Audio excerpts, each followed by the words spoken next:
जी, video के title से तो आपको अंदाज़ा हो ही गया होगा और ये एक कोई कंपैरिजन नहीं है।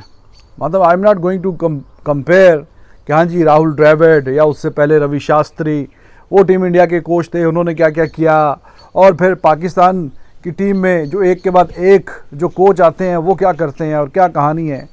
ये थोड़ा सा तकाबली जायज़ा है इस सेंस में कि जब आप कंटिन्यूटी लेके आते हैं अपनी पॉलिसीज़ में, जब लॉन्गर रन देते हैं, जब आप अपने प्लेयर्स को अच्छा फील कराते हैं, कोचेस को कहते हैं कि ठीक है you take your time, stability हो, तो रिजल्ट्स भी कहीं ना कहीं अच्छे आते हैं। वो सारी बातें अपनी जगह हैं कि इंफ्रास्ट्रक्चर कैसा अच्छा है, डोमेस्टिक से कितना अच्छा टैलेंट आगे आता है और फिर उसको किस तरह मज़ीद फैसिलिटेट किया जाता है, वो सारी बातें अपनी जगह। लेकिन एटलीस्ट जो कॉन्टीन्यूटी है वो भी तो होनी चाहिए कि नहीं होनी चाहिए। तो अब कोच राहुल द्रविड़ अब नहीं रहे टीम इंडिया के, लेकिन उनका जो टेन्योर था उस पर ज़रा गुफ्तगू होगी। और फिर पाकिस्तान का जो एक तरीक़ाकार है, यहाँ पे जिन्होंने कोच लगाना होता है उनको ही पता नहीं होता कि वो कितने महीने हैं, 3 महीने हैं, 4 महीने हैं, 6 महीने हैं, तो वो फिर कोच कैसे उनको कैसे कंटिन्यूटी दे पाएंगे। तो अब राहुल द्रविड़ ग्रेट गाय, और अभी जैसे पता भी चला कि जी उन्होंने कोई अपना जो उनको इंडिया ने BCCI ने एक इनाम अनाउंस किया है कि जी इतना इतना इनाम मिलेगा। तो ये मेरे पाँव पे मेरे बागीचे में कुछ चींटियाँ हैं, तो जनाब ये चींटियाँ भी कुछ कह रही हैं कि जी हमें भी अपना हिस्सा चाहिए।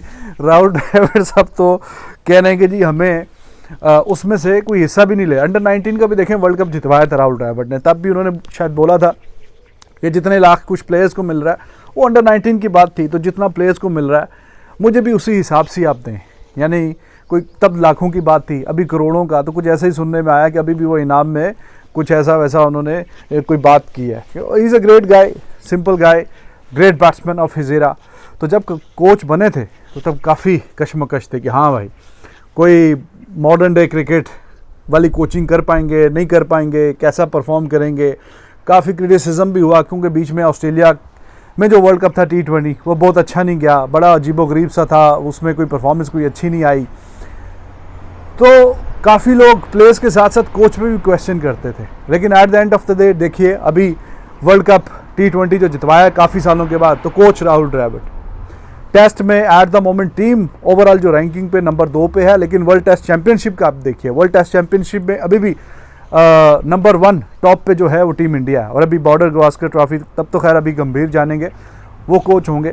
टेस्ट में वर्ल्ड टेस्ट चैंपियनशिप में टॉप पे छोड़ के जा रहे हैं। ODI में भी इंडिया की team at the moment top पे, सबसे ऊपर, बस एक मैच की दूरी पे थे, वरना उसका भी वर्ल्ड कप किस्मत में नहीं था, वरना ये ऑस्ट्रेलिया अच्छा खेली आप जो भी कहें, तो एक मैच ही हारी और वो भी फाइनल का क्रूशल मैच था। तो कोच ने टीम को T20 का चैंपियन बनवा के छोड़ा है। जाहिर है कि पहले नंबर की रैंकिंग की टीम है, ODI में भी पहले नंबर की रैंकिंग की टीम है, इसके बावजूद कि चलो जी फाइनल अगर नहीं जीते फिर भी पहले नंबर की टॉप की टीम है। और टेस्ट में भी वर्ल्ड टेस्ट चैंपियनशिप में अभी पहले नंबर पे मौजूद है टीम इंडिया। और अपने टेन्योर में जो कोचिंग का जो हिसाब किताब था, अंडर 19 में भी अपनी टीम को चैंपियन, वर्ल्ड चैंपियन बनवाया था। तो उसके अलावा जो अपकमिंग प्लेयर्स हैं, जितने जायसवाल वगैरह ये जितने खेल रहे हैं, इनको जो भी इन्होंने अंडर 19 के बाद ये गेल वगैरह इस सबको, और साथ साथ में एक इंटरव्यू में आपने अभी प्रेस कॉन्फ्रेंस में रोहित शर्मा ने कहा कि ना सिर्फ इस टीम के साथ बल्कि जो अपकमिंग सुपरस्टार्स हैं जो टीम इंडिया को ज्वाइन करेंगे, राहुल द्रविड़ उनके साथ भी कॉन्टैक्ट में रहते हैं और उनको भी गाइड करते हैं, ऐसा करो वैसा करो। तो एक तो तरीकाकार ये है, स्मूथ सिस्टम है। हर जगह मसाइल होते हैं, कुछ ना कुछ होंगे वहाँ पे भी मसाइल BCCI वगैरह में, लेकिन एक स्मूथ सिस्टम है। कोच आया 2 साल के लिए, 2.5 साल के लिए, पहले रवि शास्त्री को इसी तरह स्मूथ रन मिला, उन्होंने बड़ा अच्छा 2 दफ़ा बॉर्डर गावस्कर ट्रॉफी वहाँ पे जाके जीती। ऑस्ट्रेलिया को 2 दफ़ा हरा के आए हैं और 1 दफ़ा तो बिल्कुल बच्चों के साथ हरा के आए हैं। तो बात हो रही है कि आप जब स्टेबिलिटी की, कि जब आप एक रन देते हैं किसी कोच को, प्लेयर्स को, कि हाँ ठीक है जी 2 साल 2.5 साल, तो वो कहीं ना कहीं फिर परफॉर्मेंस भी दिखने लग जाती है। वो सारी चीज़ें अपनी जगह जो मैंने आपको बताया कि अच्छा इंफ्रास्ट्रक्चर हो, ज़्यादा डोमेस्टिक का बेहतर स्ट्रक्चर हो, कंपटीशन अच्छा हो, जो प्लेयर सामने आ रहे हैं वो भी इस काबिल हों, फिर उनको अच्छी कोचिंग फैसिलिटी मिले और करते कराते फिर वो परफॉर्मेंस भी वैसे निकल के आती है। तो कंपैरिजन तो पैसों की बात करें तो इंडिया पाकिस्तान का तो है ही नहीं। लेकिन एटलीस्ट आप मुस्तकिल मिजाजी तो लेके आ सकते हैं, अपने अंदर के नहीं लेके आ सकते। जैसे रवि शास्त्री के बाद अभी ये ड्राविड, और ड्राविड के बाद अभी गौतम गंभीर भी बहुत अच्छा, मैंने उस पर एक अलग वीडियो बनाई थी, बहुत बेहतरीन। उम्मीदें हैं उनसे कि वो मज़ीद टीम इंडिया को आगे लेके जाएंगे और ही हैज़ द पोटेंशियल।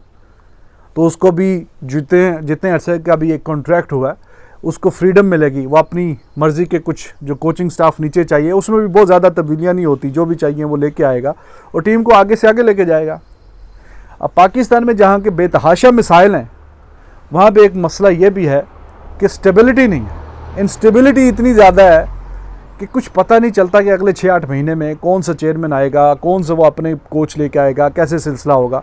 ये कोई कोच और जो इनके नीचे स्टाफ काम करता है, कोई 15-17 बंदे इन्होंने चेंज कर दिए हैं पिछले 2-2.5 सालों में। सकलान मुश्ताक साहब कोच थे कुदरत का निज़ाम वाले, और वो भी अभी रात होने वाली है, फिर सुबह हो जाएगी, फिर कभी गर्मी होती है, कभी ख़ज़ां होती है, कभी बहार होती है। तो उनकी मेंटेलिटी भी ऐसे है कि लोग सवाल करते हैं कि जी ये क्या बात है कि आप एक मैच हार जाते हैं, एक जीत जाते हैं। तो उनका जवाब कोई लॉजिकल नहीं होता। उनका जवाब था कि यार ये तो कुदरत का निज़ाम है, कभी हार होगी, कभी जीत होगी, कभी ख़ज़ां, कभी बहार, कभी मुज़िका खेज़ बातें, नॉनसेंस बातें। वो कोच थे। फिर उनसे पहले बल्कि रमीज़ राजा जैसी चेयरमैन बने, इन्होंने एकदम से छुट्टी करा दी मिसबा उल हक की और वकार यूनुस। वैसे वो काफ़ी अर्सा पहले कोच थे, हेड कोच। मिसबा जब टीम का कप्तान था, फिर जब मिसबा रिटायर हो गया तो मिसबा जो है वो कोच बन गया और वकार यूनुस उनके अंडर बॉलिंग कोच काम कर रहे थे। रमीज़ राजा आए हैं जनाब, चेयरमैन बने हैं। इन्होंने पटाख करके उनको बोला जी हमें आपकी ज़रूरत नहीं है। 1.5 महीने बाद वर्ल्ड कप था, 1.5 महीने बाद T20 का वर्ल्ड कप था UAE का। तो आगे इन्होंने कहा जी चलें आपकी हमें ज़रूरत नहीं। ये यहाँ पे रवैया है। और फिर वो लेके आए सकलान मुश्ताक साहब को, कुदरत का निज़ाम वाले को।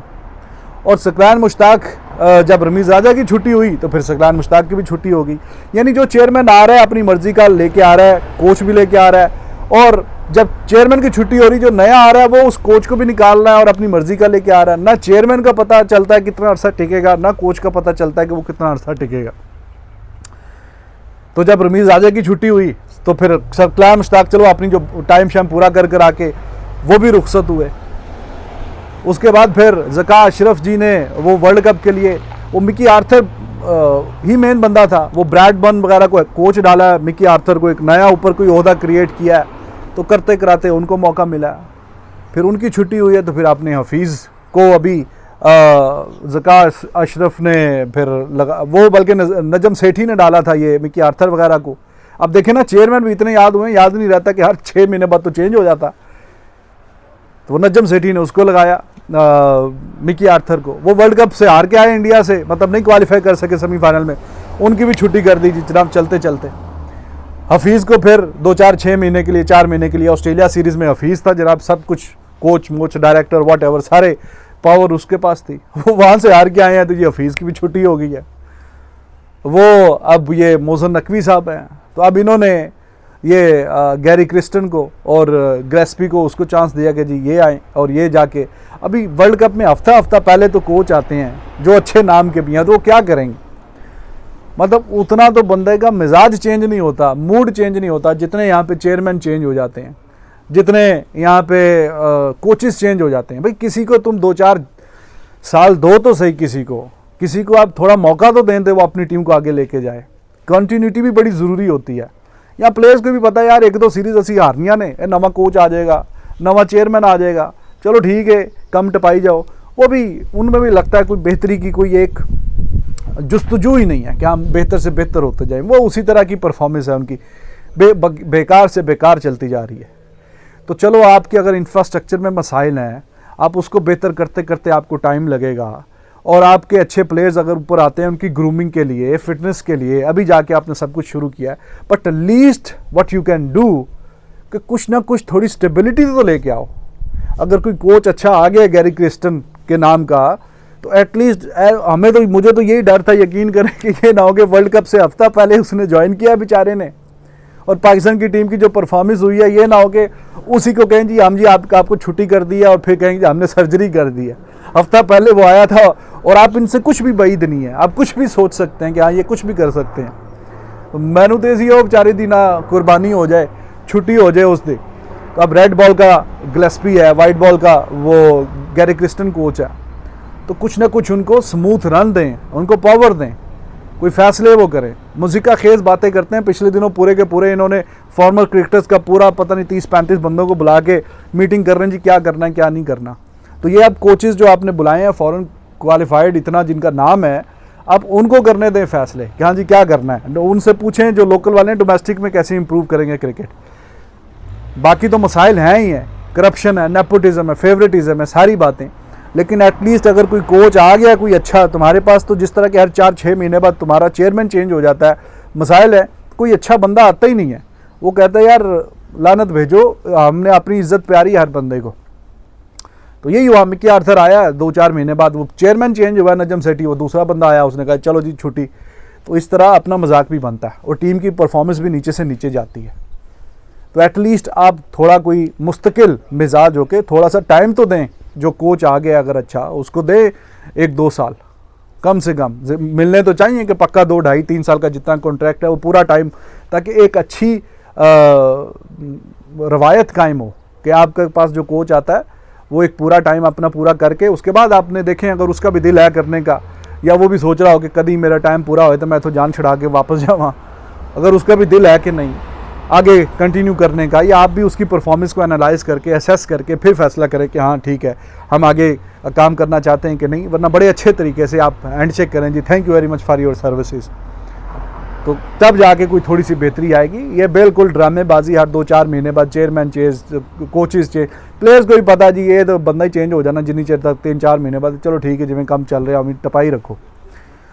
तो ये किसी किस्म का कोई कंपैरिजन मैं ये नहीं कर रहा कि जी BC से और PCB का कंपैरिजन, मैं सिर्फ कॉमन सेंस वाली बात कर रहा हूँ कि एटलीस्ट बाकी अगर सारी चीज़ों में तुम कम्पीट अगर नहीं कर सकते तो 2-2.5 साल का जो प्रॉपर एक रन होता है कोच को वो तो मिलना चाहिए कि नहीं मिलना चाहिए। तो बहरहाल आप दोस्त वीडियो को लाइक कर रहे हैं, सब्सक्राइब भी कर रहे हैं चैनल को, बहुत शुक्रिया आपका। और आप भी अपनी सजेशंस दिया करें कि ये वाला टॉपिक काफ़ी अच्छा है, इस पे बात करें, इस पे बात करें। तो I read your comment now days very actively, तो मैं आपके सजेशंस के मुताबिक भी इंटरेस्टिंग होंगे तो उस पर भी वीडियोज़ बनेंगी। ख्याल रखिए अपना और लाइक और सब्सक्राइब करते रहिए। Love you all, take good care of yourself, bye bye.